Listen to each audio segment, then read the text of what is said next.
o te mo e whaatana whatu i so tātua tino pele nei fo i aso fo tātua li e le nanga le lei ia e le amatango nei vai aso le aso malo lole nei ia o tātua nei sa moa ona o le whaamanatuina ia ma le whaataua o le aso tina ia e renga to laulangi e whaapea tātua i sa moa la tau ia e pei e palasia le urulo la au le mamafa fo i lea e le whaataua ina pe atutu whaatasi ia so whaataua nei e lua le aso tamama le aso tina ia o le aso tina pe e whaisi mafa mafa fo i lero le ave o le whaataua le tātua tinu ia o le mea lana ia e mo i whai e le aso malo lo e o tama ia o le aso malo lo tina le aso le nei Samoa le leo atu tā whaunga nga i tua ia ta amilo sanga fo i lele ngai a o isi la tina e se mai le aso le nei whaamanatoi la le whai mai whi au e whaunga te tau le lei e tina ia lo lato waso malo lo ne whaata wei ia i lato ia whai e lo whi au i whafo ta ngā me wha ma nei e yol tau ma nei e tau i Samoa e le ni aso ma nei le sulo le la ma fana fo lele ia e uia fo e alve vela le ai a tūlanga tonu la nai le tele mon vaenga i o whaingo tanga mea o wha mamango ino o mo meo tanga me fo e malava lava o watu i whafole e le velo le wa ole mea nei se pe ia o le vaila au pisia fo le tulo wa le la fo le pe atu i whafo mea lanu o le matua i vave anta fia le aso le lale iai tu langa nai iai a wa file mu fo le amatango le vai aso nei vai aso le amatango nei vai aso ia e lunga le tele i whawhato le tātou wa fisa i nei pia ia awa wale ai ni a onga le ini ngā luenga wa malo lo lai fo ia nga i sa va il to telo le tātou tunu utua ia e whai ngā malo longa maha sia fo i mātua ia e meise lava ia le mafuta fo i ainga o wa o le fo i ta e toi malanga me fo i la nā nei e a mata tua nei la o le tau fo i a nā nei tae au alu wha solo a tone fo i waa ia ele lau ina mai mawhi a vea i meu tātou tangata le lau manere pisil to e fo i sa vai wa i fo i la nisi sa malanga mai i upolu e whai aso tina mai ei le whala la to e fo i sa vai e le to tele o le to tele o le la malanga mai sa la whai to e fo i mai nei ia i mea lo au mau ma wha mautu ai i ngā ruenga e misi a onga le whanau ia na misi e fo i le mātua wha tele fo i lea i se isi fo i aso wha amanatu a le la o le fua le lata mai el singa fu ia maltelo mau por kalame fo el tato malo e fa mai ai le ato angolo nos futo sanga olon tu to tasi na amata mal to sanga tene ia maso to ia mal fa na tuina le onos full mal tasi to sanga ia ona i vai ngana le tau sa mo le aso le nei mai ta watu le talo le tau ia walangi le tau munga lai nei te mo pa ulva va solo i lo tato no ia ia nei William Faitile titi ia ai wa langi le mamunga la le aso nei tau atu le aso tai au ai nei vaenga ia fa ai mo te fa te tu le uso ia tasi fa te tasi ma tu fue ma le afinga wenga tatu ofisa tu polilua ia ele fa tu te ia mal tatu tu mal tai au se pa ia me nei foil nei vaenga le uli fa te tele Whaatala whatu i le wo ia Erika Maoilo mo e whaatala wha mai whaatala whatu ia so i fōma rimia manuia le aso tina manuia tele le aso tina ia te o tau umalawa tina pa angal tātou le teo ia mese le tau tua mai nei Samoa ia ai voto ngula o ngula tele o tau mawha le aso ana nafi ia mese le aso a whaiwanga i tā whaonga o ia mānaia fo i e vai fo i mata whawhau manai whanau o ko mane mai ngā ruenga e mise fo ia onga malo whaftai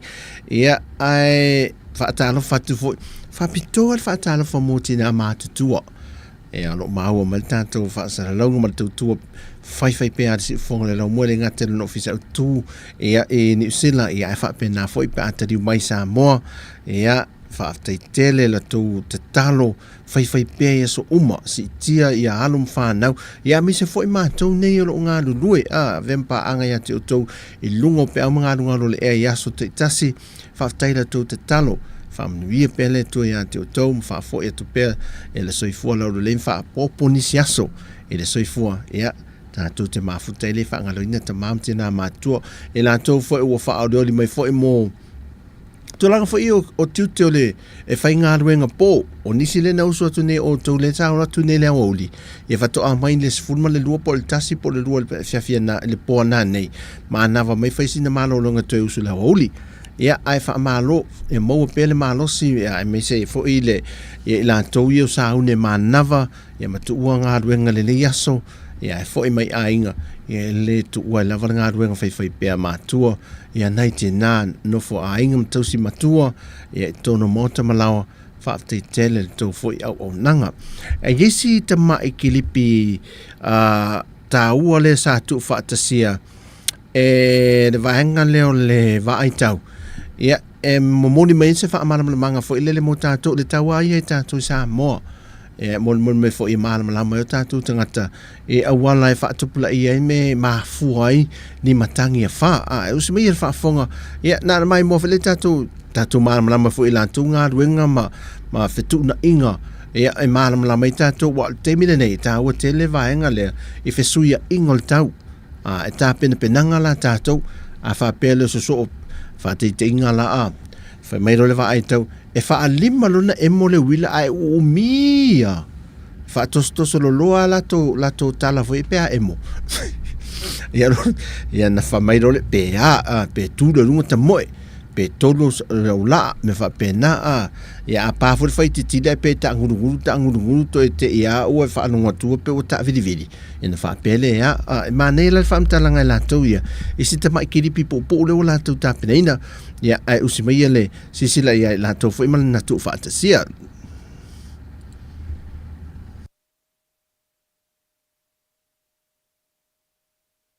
Matango fiele nei. Talofa, o a ua masina. Ai o a ua whetu. O la Samoa matango fiele nei. Ua tau sa uni mo se o onga tā ua. Pala au lola ia toa makapa.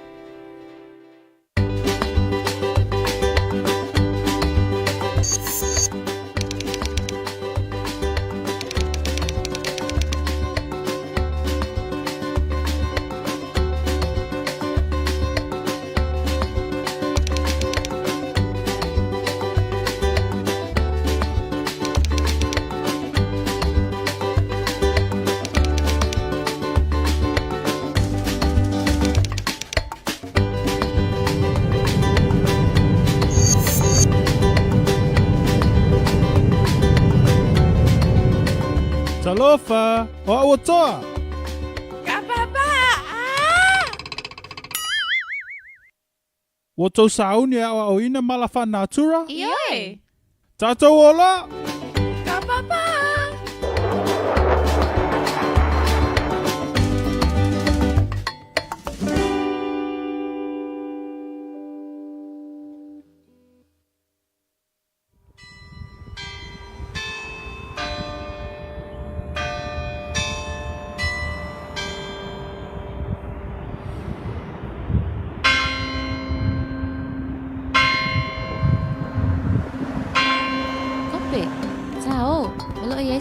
Ia ta mama ta ua.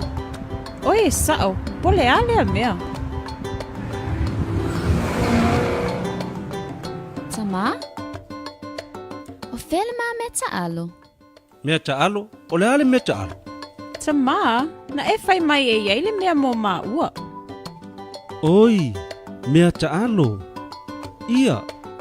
O le ale nei mea ta mā, tai mā nei a foi. E ta ua pea pea mea ta alo. E ta vale pe a feula. Oi, whawhetai ta mā. O keila, ai se I whai taula o pepa. O le ale nei ata ta mā, e pei o tātou mea ta alo. O lo whai mai I o le vai taule nei o whāma matangi malosi. E le leile nei tala. E onga lava mea nei o a wha. O aina te loa mea o le atupu I nei a wha. A wha? O le alea mea. Ta whisili atua. Ioi, e fōlinga mai o le a wha, o se whalawe matu ia. Ta wala aulo ia toa.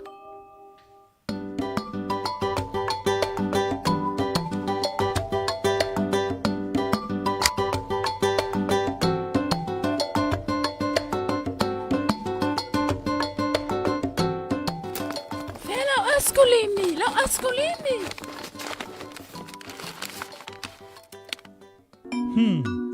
E fōlinga mai o loa ngai mai se a whai sa mo.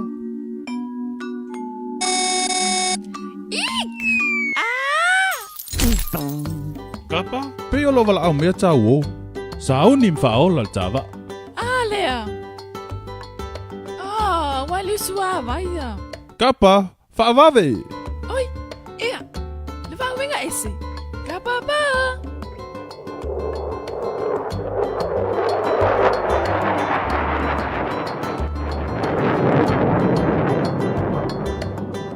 Ta lofa tamaiti, o amai. Kapapa. Ouch. Manuia whawhetai toa. Na mawha longo i le whama losi mai ata mana nei. Ioi, na ova ai le whai masini whao na pōnei. Na whai mai ta ma e ese le matautia. Ioi, e se le matautia. E au mai a matangi malolosi, matimunga. Kapa, au mai le tusi o le tau. Ma ai fwoi tamaiti. O le kāle na vai tau le nea Samoa. O a wha malolosi a fia ai Samoa. Mai a Novemba e o atu i a Perila. Oi, o le vainga le nai le newspaper. O le vai tau o a whae o mai le masi no Novemba. Ioi, e maasani le vai tau le nei. E tasi le lua, pe 5 fo ia whae pāsia Samoa. O whea mai ai nā wha. E te lua fia i loa? Ioi, Mo i e te lua fia i loa? Ioi! Tato wo i le vaawinga ese. Tato wo e vaai, po feo mai ia wha. Tai mana ia, tato wo wo i le vainga ese, tato wo loa. Kapapa. Oi, ta ia whawhongia le nei waa. Wha wifo a tato fuspa. O le a tato wo loa, anga i le sami. I le meo loa anga i mai ia wha. Tato wo loa kapa. Kapapa.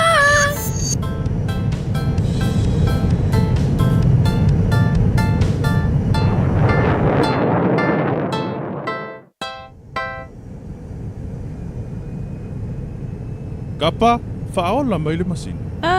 O le ale na masini. O le masini le neolo tato vava ai e tio ata. E leo se mea monio tupu. Ai tato te mawaisa o onga tāua, ma leo ngā, e winga ia wha. A mata loa kapa.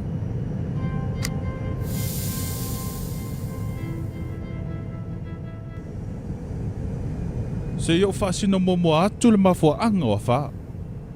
E a mata fausia i lungo suawai ma whanawhana. Sua vai ma whanawhana? Ia, mai mafanfana. Pea tatu ta ele. E mana o mia le mafanfana. Ai le o le malulu. Le ai kapa e leo le nā, o le sua sami ma whanawhana. A vela si alo le sami mai le la.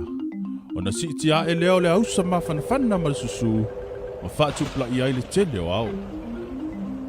O ne iao le a whaatuputupula ia ma o atu stu langa ma tautia. Ma avea loa ma taavilingo matangi malolosi. Ma whaingo ina o se a wha. Awoi, se vai e tuia. Ua whaapapoina la poa malosi. Ioe, e mawhai ona te le ma o atu le afe kilomita lo na lau tele. Tele ai. Wa tele tele. E una ai tato. Tato so sale se lo. Kapa so ia. O le ale me te pala ai ai. Wana as whatai ta inga. Sorry, na le ngalo ia tea. E pei umala wola o mea ta alu. Wa ai foi, e iai le li o i le onga tutonu. Pei o la upea pea. O le ale na li'o. O le mata o le a wha. O le mata? Ioe. O le a wha, e iei se li o le onga tutonu i niso taimi. E ta ua lea o le mata o le a wha. A whai e wha solo ina maa losi se a wha. O na manino leo lauwa ai i le mata o le a wha. Pea o mata au lele. O le mata o le a wha, e tau le aise sa vili, poni au. E te tau lava o na wha e te lava iai. Ai se atoa. E le leipe a tau le aise sa vili mani au. A ea. Le ai whetu. A whai e pāsia le mata o le a whai lungo se vaenga. Whaafua se ia lava o na le leili tau. Ma whaapea i tangata wa uma. Oh. Ai whaafua se ia lava. O na sau matangi o ti munga marolosi. Ina ua o mai leisi tu o le a wha. Ma e te tau lava o na wha e tete. I le teimi e whaafua se iai o na le leili tau. Ma ai foi. Tai fa tangata. E te tau na mātau le lele mātau le awha. E apea tatu toi wa aia tu le awha lo a ngai mai. E sa o oe. Tato mata la. Pei lava se a whala le anga e anei o. Ai longa ala vea ai Samoa. Le ai fetu, e whainga tā ona i loa awala ia ngā ia ia wha. Ona e whafosei ona suia alon awala i so se taimi. O nisi taimi e whafosei ona tori li wai i le ala nā lua tuai. Awoi, matua i tau wha matau. E sa o lelei, kapa, tātou toi whelelei i mta whanga. Ai sea, mata whanga. Te fia tā ele. Me te fia wa ahi lau whaase. Yeah.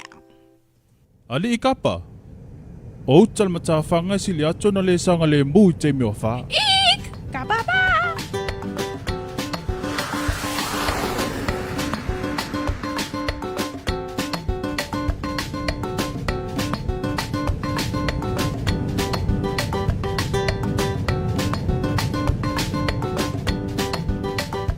Tatu tau no. Fa matala mai matau tia toa. Ona o faale atu lele lei man matau tia o fa se. Ua lelei kapa, fōlinga mai e te fie i ngalu.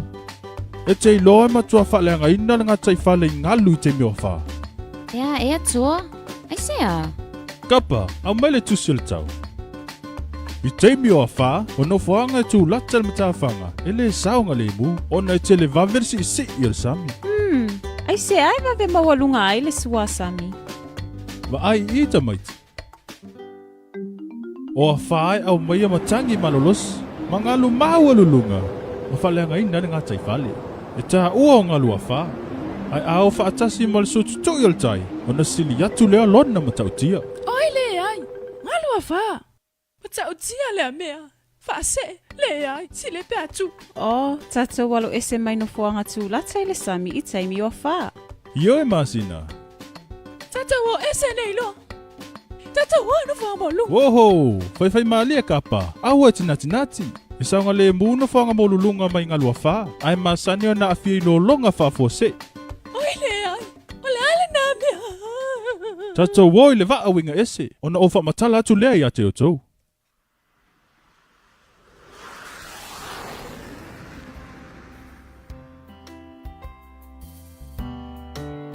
Okay. Ia lo lungal maua. Ta mai ama tau lo longa fa fose.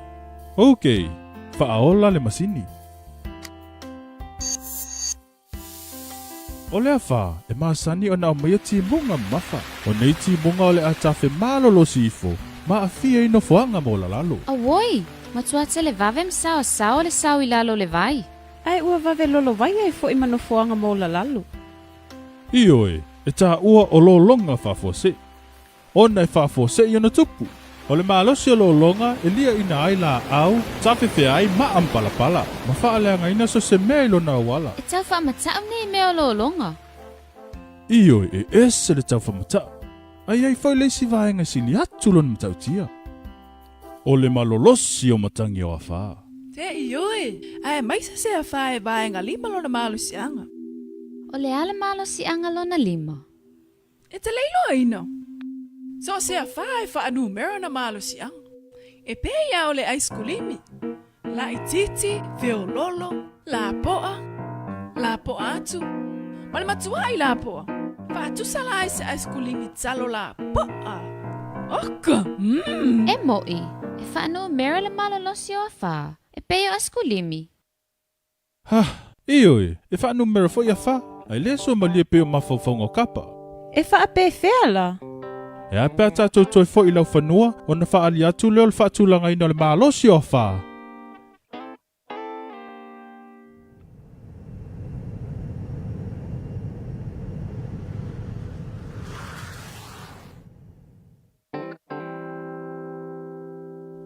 Tamaiti, whailua wa ainga whapitoa. Doi te iloa atua le whaataita ingo se maalosi o se a wha. Matua le lei.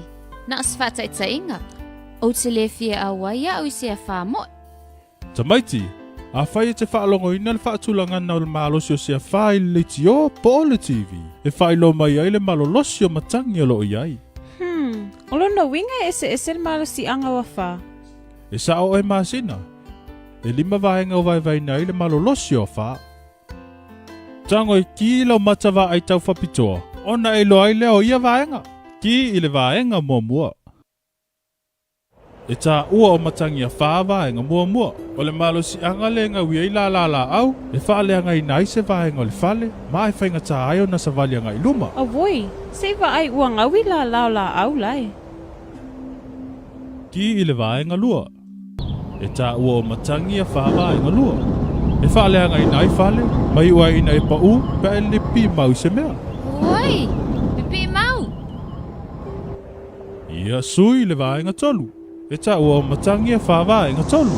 E a se lua va ai e. Oi, ua mafulfuli la au.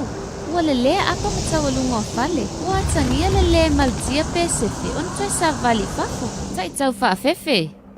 Ioi, e mawhai o na lawe veta ngā tai me whiri lei solo.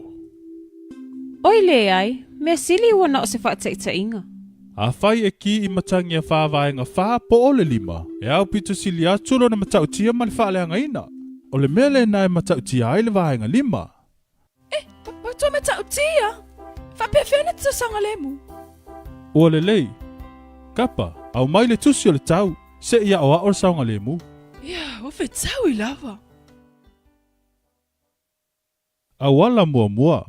Ia nofo uta. Ina ia o tau maua pea tala le tau. I taimi uma. Mai le o fisa le va ai tau. Mo le sila fia.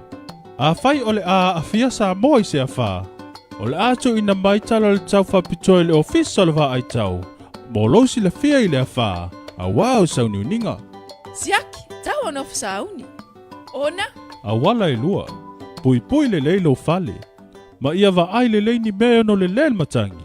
Ina ia noa wha mau le lei. A le lei na wha mau. O le afe le lei solo ma afia I tangata. Siaki po sanga le mul fale. Lona tolu. Ia ieni pusa mea ai mo wha lave whafose. O mea ai tu pusa, pepa, apa, ma whangu vai. E wha leo a wase a wha. Ma e ono wha sau inai o tau moni aso stele. wuu. E a mata nei ona teu mea ai tu apa I te tono lau atu. Ma le isi, e te tau ona iei se ato mo le sosoani mua. O loo iai tu tonu fua la au ma vai la au, mo li wila, ma se le tio. O te alu atu losa, uni se matau ato mo whaalawe whafosei. O le isi, a oangi le a wha. E au ilo a inga ona nofo I se vaenga maa losi o le fale. Tau mamau ese mai wha malama I to ulu, ma lave vea ai. Lesi, tusa pe ilo ua pasi le a wha. No nofo pe I to tono le fale.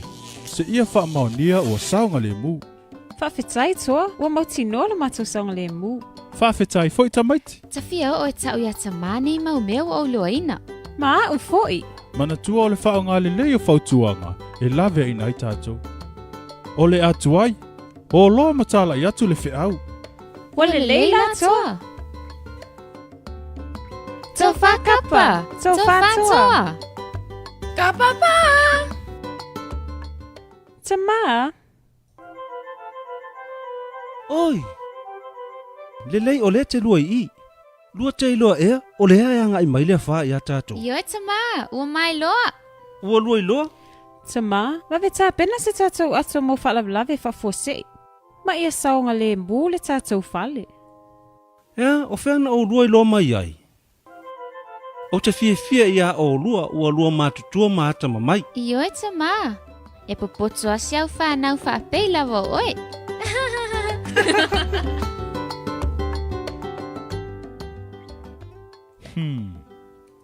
E whōlinga ua o mai le a wha.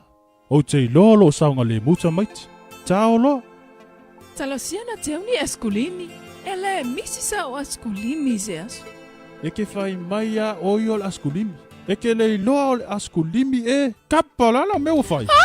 O le ka ke o sa o le a wha. Oio we, le ave ua ngau. Ua le mawhai o na le liu. Kua whawhanga le pawa. Ea, tau e whawhanga le papa.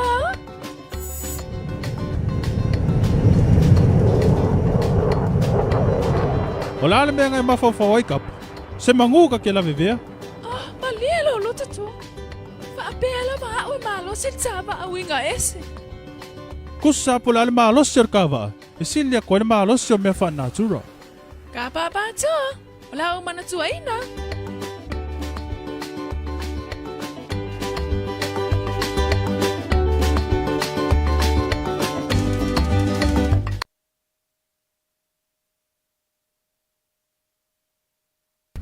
Ia, o nei vaenga ia tāu tele whaai loa mai fu isi ata e se fule awala o whaonga ine le vaenga le tātou official vai tau.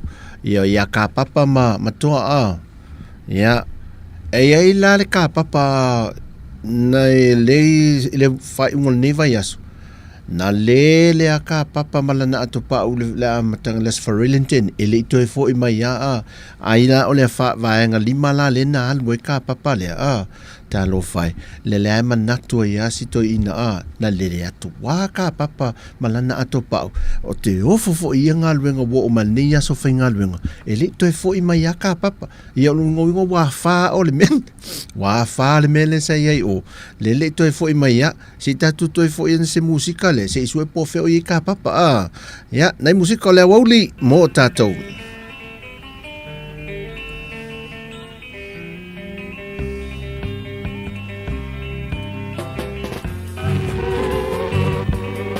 As we travel further, we come upon a coffee plantation. We see the little flowers on the coffee trees, and then the green beans, and lastly, the pretty red ripe coffee ready for picking. Girls are employed who will pick these ripe beans, and with their teeth will bite off the red outer shell to expose the two little beans inside. The coffee is then dried.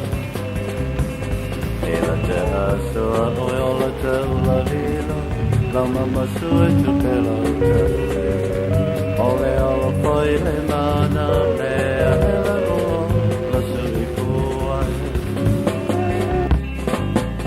tu sui moana sui moana sui moana sui moana ta tu mata e ale vai vai so Petuai moana, petuai manu, sawi au pele, sau masinai kuai malu, seinu ane ai, ita maolenu.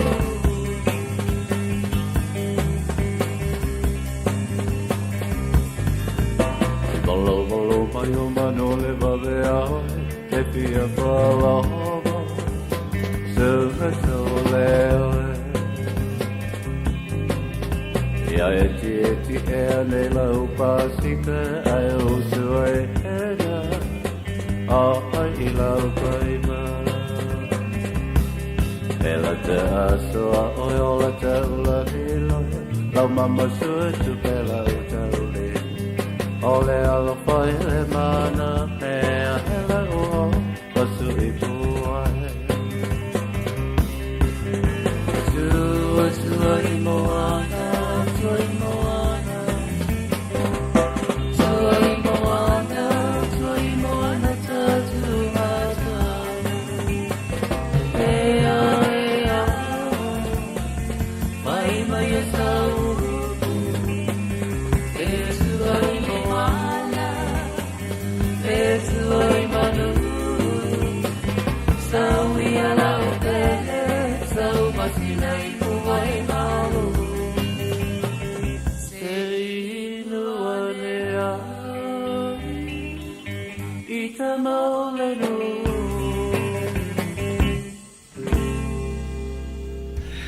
Nei musika le aoli ia mai le nei foi tautua le se fonga le mo mai Samoa in o toiva minuto no tale le tulai tolu te mi Samoa ia a le to titi tale tulai lua ni sila la tu te lo e America Hawaii ma tutuila foi ia te lo le na tu sa ma tu te mi ma America Samoa Hawaii ma America fa pena foi Australia es le titi fa talo fatu ila to ia mafta mai ia tatu pa anga mai Australia sini Australia Martha fa taitele mafta mai ai o tatu ia le ne ma ne yo nei me fo io au wala fa fa ngofia ia o le o te lo wa tuli mata nei ele vaenga le vai tau ia o onga fa nau tau mo fainga le wa tau fai nei au wala ese ia na tatu tunu o fo i tatu le tio ai wala fa ele le ngata malama i le tagata matua e o'o a le tamaitiiti laʻitiiti i le gata e auala o le puipuiga o le toe aumaia ma le aʻoaʻoina lea o le tatou gagana ia sa'o ma failele ma leina tutusa ma toe foʻi mai a i le mea le sa ia i le amataga ae faapena foʻi le tulaga o le tumaga le tatou atunuu o te iloa e iai nisi o tumaga Samoa ae maise ana mea sina o ana feʻau masani sa iai le tele o tausaga ae leʻi tuto o tasi le tatou atunuu ua te lē se suiga ae maise lava le tulaga o le faatinoga o faalavelave o mea faatinoʻaiga o saofaʻi o maliu ua te lē lava se suiga mai le mea sa iai muamua o le talitanuga e te lē se faigofia sa iai muamua ua ese mai la lenei taimi e peila o nai vaenga ia e mai tauina ai le faagaioiga ma le faigofie o le olaga sa faatautai ai o tatou tagata Samoa lona ia soifoga e mo aso faisoo i aso la ua tea e peila o nai kilipi ia la faalatou mai mo ai o le whainga o mei o whaau wha Samoa tina Samoa pe o le whainga o le tanga alunga vavae o le whainga o salu tia niu ma me whapena ia o nei o tina leo tato le tato te ele vai le aso whaataua a ia le aso malo lone whaataua e tina e asi tato matamata la wale ata o hata ia na pu e ina le tausanga hawhiv se lau fast food wono anga ele hawhiv se lau limas food wono e le tuto o tasi na le tatou tunu e le whaelonginga na le tatou tuto o tasi le lalo le pulenga ni usila tatou e au si mai lal si sila o se tasi nei o mo le whainga o le salu te aniu nei o tatou tina ia man meo latou fo tingi fi ngota sa ina tim pe fel tongu tatou fi ngota le nei te mia a tim felia le o tatou ngata i fale mo tingi fi ngota a o le iso ona whango te ina e le maofi mai e nei suinga te mi vaa te tele ma a wala fau e whaongai nei masini ma mea whapena o mea maa nawe maa ulu e tangata na aso ia ele eisa whai ele mata fo ile le whangota nei to ina ma le pao me mei fo ile o ngā tutonu e pao wale o le whaanga au le ta vale tu lou lava le whaafonga mele atunu ia sa whaongai e tato mātua ia e whangota ai ma whai vai ia o nei temi o ia pe wai vai le ave vai le vo ito inga mate we nei temi ma ofu whaonga ina o so e mata tiari ia ai usi mai mo ia ona ia te na po e na il tau sanga fem se lau fast food wono ia o le tuto tasi tato tunu se whaingon la tau fo ia sabtea niu o sai me The Samoan broom begins life in the form of a coconut leaf. Kerita, one of our members of Pesitutai, strips the ribs from this coconut leaf.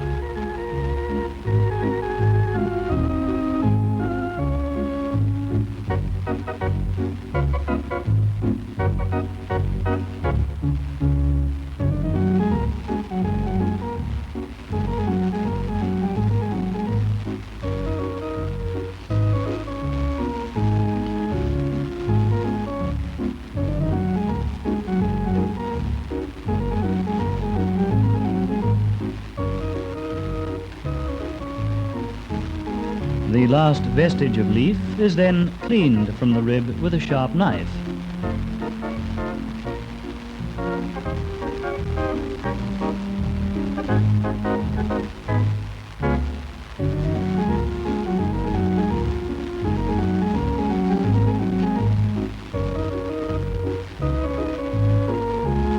When sufficient ribs have been gathered, they're bound to a large stick with Samoan string.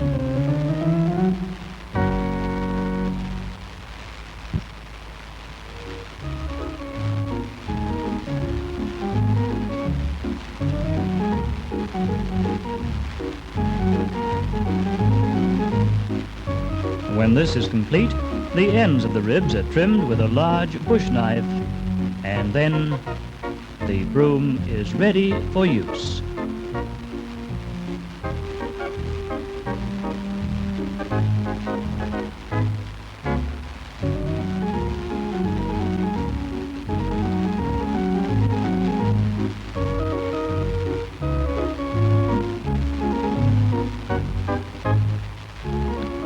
This young Samoan girl, Vaiuta, displays her collection of seashells and coral.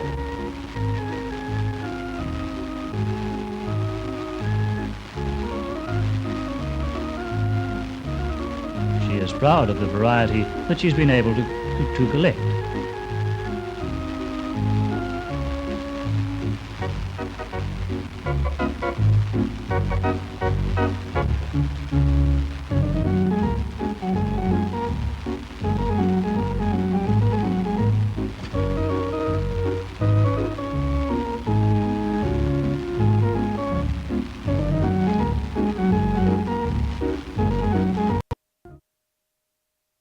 E vai la le whainga ia, tau mai tau atu le salu ni wal tinale mai nā teimi. O la o laini ni wa. So mai la le au soi tato ni lo wa il temi ni salu ni ma salu tu o sol. Se longa te wha ata wa salu e tolu vole ni wha popo wha tasi e toi wha wale salu e tasi.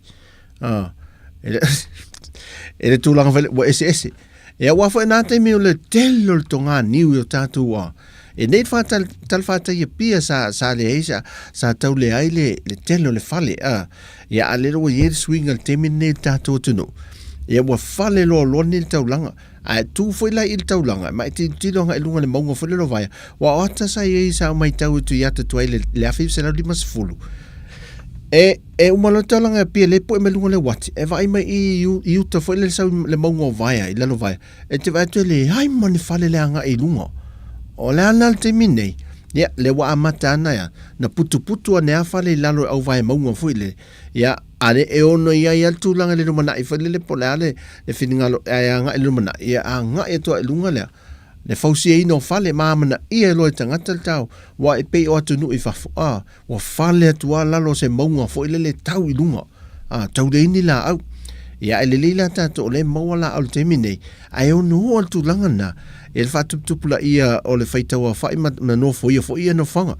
O le aisisi me lai i la whenei, i me whaingo te whunga la au, sa wha o ngai pā whai, tu rou whafunga me le tunu, mo pā whai whi tui lolo te a niu ane, i mo meo au te, e se whainga maa nei o teu, sa i laso, e se mai teu i wa, while le sonso ngā fo i o tato o whai teu ni te mi o ta mamati nai le mea lofa leo le tui teu. Al whainga o te o tamai, e o ai whafo fo ile lumo whare komitia, ia se iwa aila i,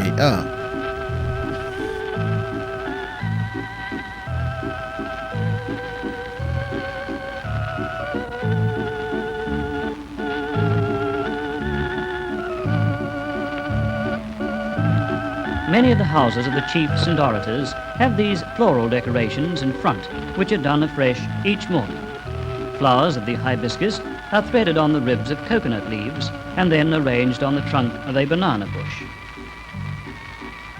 The Samoan loves decoration, and so we find that inside and outside their houses attention is paid to colour and beauty.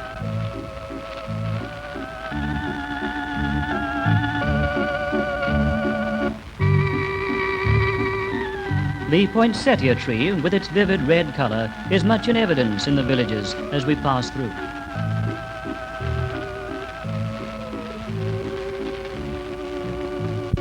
Samoan house building is really a fine art. This partly constructed house shows the intricate workmanship that goes into these structures. The usual Samoan house has a rectangular centre portion with rounded ends. The workmen neatly fashion the rounded ends of the house. Trial fittings are made on the ground before assembling, and of course measurements are by rule of thumb.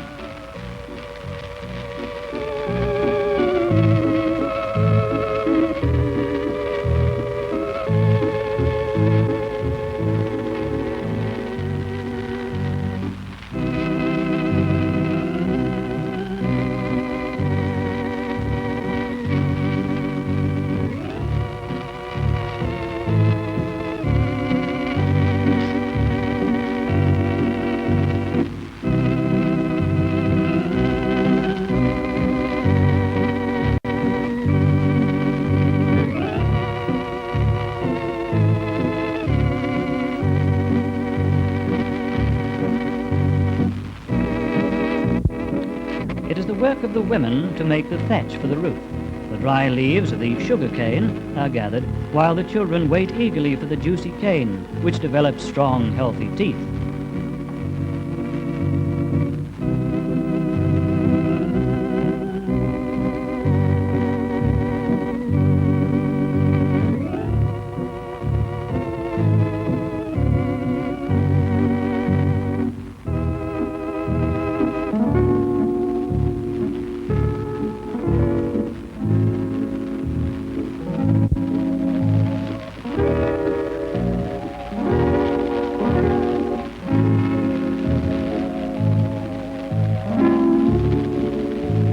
The leaves are plaited together and held in place with a thin skewer of wood.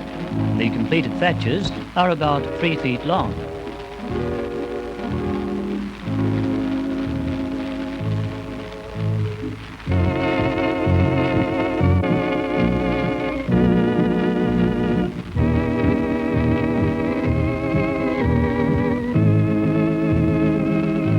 In the meantime, the workmen are still busy on their house.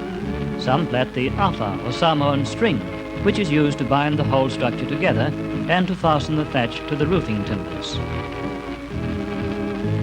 There are no nails used in the construction of the true Samoan house.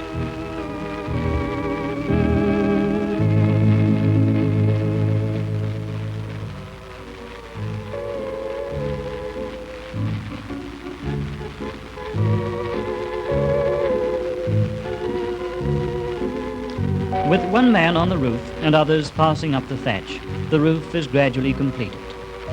Each thatch overlaps the last one by about 3/4 of its width.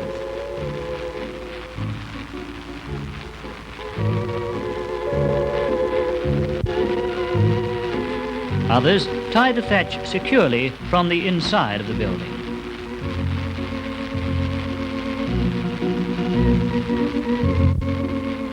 The completed roof inside is a great work of art, for much painstaking effort goes into the building and decorating of the roof.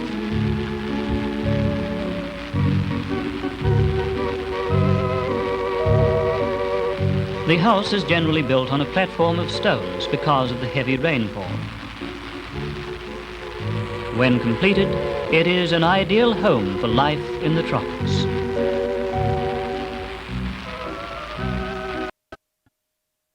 Ia, e te maofa lea, e manual uma mea uma sa ia i lea taimi.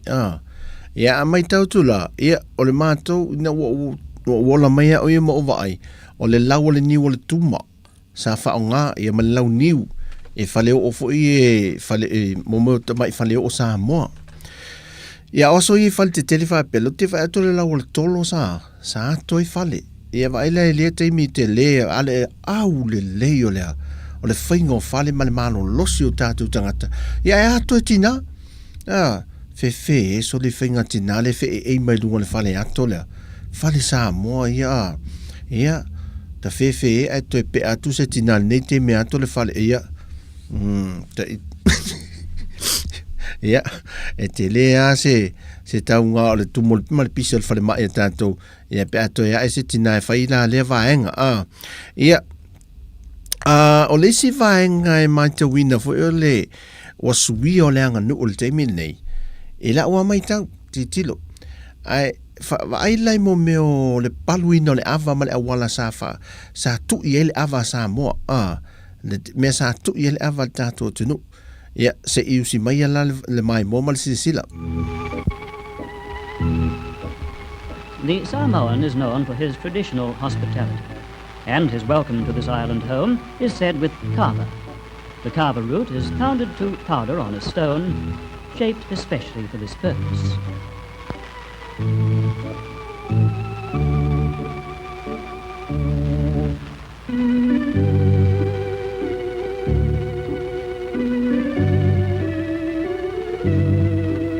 The village maiden then mixes this powdered kava with the right amount of water and strains it with fibre of the wild banana bush. With great ceremony, the cup is presented to the visitors and chiefs of rank, while the orator calls the names of the persons so honoured. Before drinking the kava, a few words are said wishing the assembly well.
The carver ceremony over, the Malayas and Talpos lead their dancing parties to show their real pleasure at the presence of friends from overseas.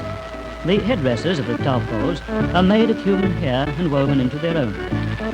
They are then decorated with mirrors, beads, shells, and dyed materials.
Ia, vai, mana ia, leo le ngango o nei meo au mai le taimi wa tea. O le maoae, o le te leo le la asanga wa ieilu tātua tunu, e mea sa soi fua maola mai o tātua tangata le sa ufai atu le whai ngofie, ma le meo le malo losi o tātua tangata, Ia, ai manutua, e le tu maua i ala soi fuanga o leo langa. Wa mawai atu i la tau ia ma le lefoi, ia ai tupo le lalo langi mo na swinga ma mea fau. Ia e tātou te anga i whaongaina. Le o te le se whaafai ngofia mo tātou de temi nei. Aina an tātou te pa, pe o le winga le a le o na watu ia ata i tātou tue te pa i o na wata e le o i se tasi. O ata o leide tā o whiel tātou leiti o. E nana toi wha te pa o tātou, wai tātou te rei wa ai lolo to toa. Le toa tele o au ngā tupu langa nei la iti. Le whatu a ola mai luma mai e tu lola fo ia le au ngā tupu langa le ua. Whaia au tātou tunu. E le iwa aila e le soifuanga ma leo langa lea. Le sa soifua i o tau mātutua. E le i o fo ia uia. Wa o tau sanga i le i o i. Te le i whanau tu lou. E le teimi le a. Ai mata la le tātou whaava ai fo i lele. E le soifuanga sa o lai. Au whailol tala fo i le sa moa la ala. O te le leanga. Leanga e luma manuia wa i sa moa. Me moni lava na. Te le manuia wa i sa moa. E pei fo ia le na o sa moa i se swinga. A fua e tele ngese ma maul tātou swinga i le sao le ati na e mal swinga fau i ato nu te telo le langi ia e maise lava le swinga tele lava le o swia e nei al tātou le langi e wala wha teknolosi ia o le la tātou mai mofo i la e le si vahenga le meo wha ato anga ia le atu nu pe o lana talo o le popo o le koko ma le kofe me i sa pe sa la u fa foi tu no i el te a mi se le popo ia ma le kofe la ia a foi e sia mani fa tu anga koko vo i ma le kofe ta to le ia mo le fai le sa la u fa foi ia pusa fai ma le pusa talo ia mai le to ma le kofe ma le koko ia ni sine va inga sa piki ma le terminal fa mango ina ta to kofe le ia ina vai ta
e wa ma nei pe ale fa mangol kok sa mo Pia le wha amango le kok Samoa, vo ile le tamai tau tu ye, le wha amango ina, ati vo ile le kofe, le pao le kofe, ia ma wha amango, vo ile ia na avele olo, vo ile ia ai whaida o le ti, o le sa ie le kofe, le sa, o tele ropo toi maua le kofe sisi kei, il nei teimi, o tele o toi va ai a toi loa lai whai, ia o tasi na kofe, vo ile le ngausia ni e tātou i Samoa, ia le sa la o le pepa kofe le i whafua, wa le kofe le ngosi ne o le manongi e o le pepa fo le tate ua fo le e uma manongi o ta lima fo le pea te tango e lungo fata o fale o loa ia o nei vaenga i tātou matamata nei a ouri fo le e se ar soifuanga na o la tātou mātua i aso la a o le soifuanga i le whaingo fie ia whaftai le tofai pola te vau le mafuta mai whaftai le lana whaaso fo i le whaelo mai fo ia e tofu a tātou ma o tātou fo i la ngona ia iata mal soifuanga tuai sa tātou iai ia a ole mea tāua o le a la le sonana na o au maina mai pena o mai asa mo te au manuia sa uro sa moa sa ui mai awala whaingata ma le soifuanga le whaingo fie ma le malosi le upasi mai a tātou ia ala le tātou ai mea mana ia na ola na whai mea tātou mātua ia le whaaftailai nei tātou mātua utua nai ia le mea sa o lātou whai ma le taulanga sa lātou o sia e manui ai sa mōma si o tātou tino a mata mai lava ina ua tuto tasi so tātou tino o sa mo sin tātou musika la lea ia to vai fo ile vai ngol tātou por kalame ia to se e mai ni si vai nga fa wow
so alo fau te pilango naina wale maua o se moe o te moe miti o folinga ta umaya ia o so langona pe o tu mau pea i so alo fa pa i maya ya i ta toi amu o utotonga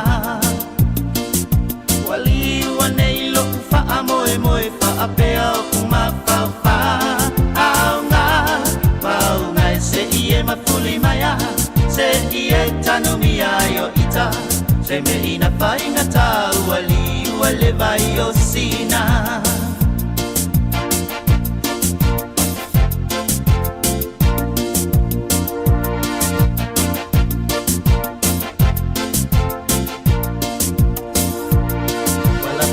mai le tau api api la upele o te no fo male tangi e tu e ole langi sau se I fai mai a sau tali wali wanei lo fa amoe moe fa apea o uma fa fa au na mau ngai se ie mafuli maya se ie tano mi ayo ita se me ina fai ngata wali wale vai o sina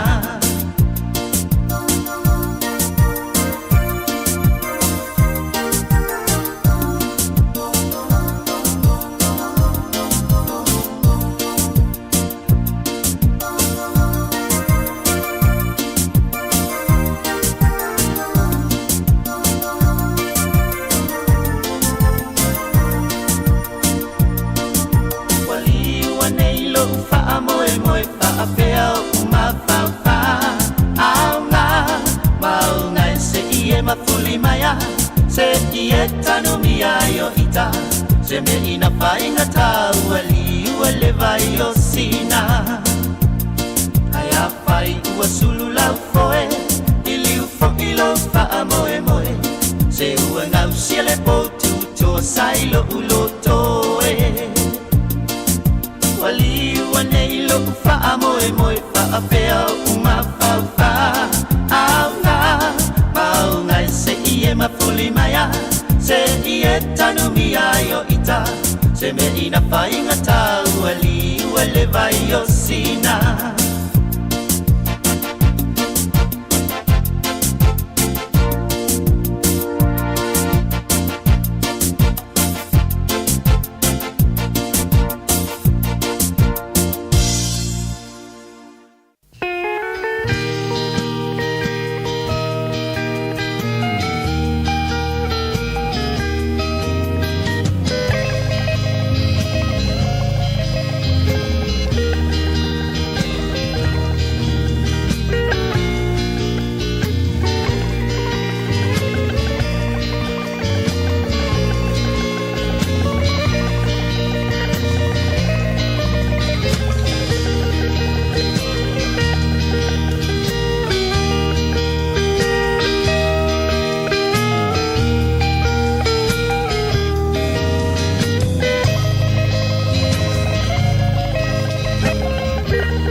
se tonu e te tau mai e ta pia te papea o lava se I leva o te tuli loa inai o sautali e te au mai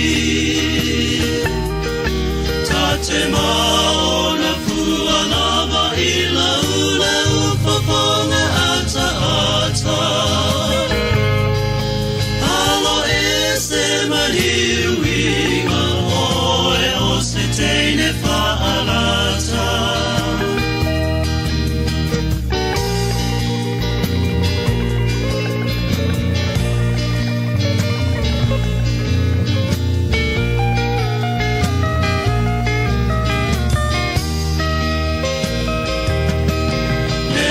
Ingata o le polonga I se mana o lo tau aso.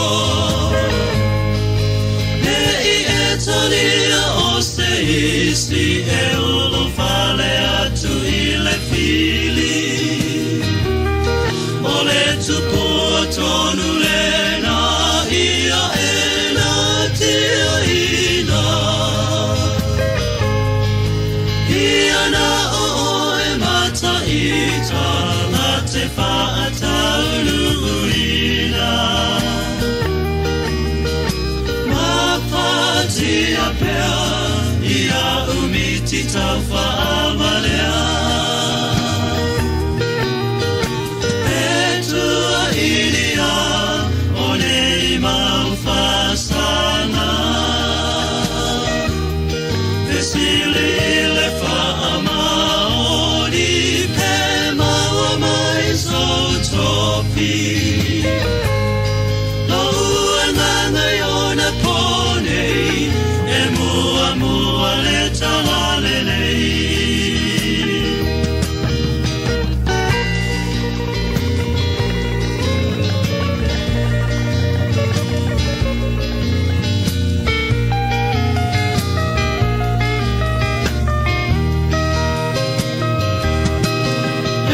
Sui sui a I mai pea o le tere o whaingata. Tuina nau whia pai atu, mua tau mulo ufatu. Sina upu mai lo ufofonga e tali ai o umana onga. O te ofofo I lava ita pe aoli au mea pila. No whaamaoli I uputu ole atunu. Na umangana samo alamo na mafua I au tala. E te tala no mai fua o sau tua lua. O mana o whaalilo lilo ia tasilo tatino. O mana o whaalilo lilo ia tasilo tatino. Ola utupua lena olo o tanu mia pea.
po mana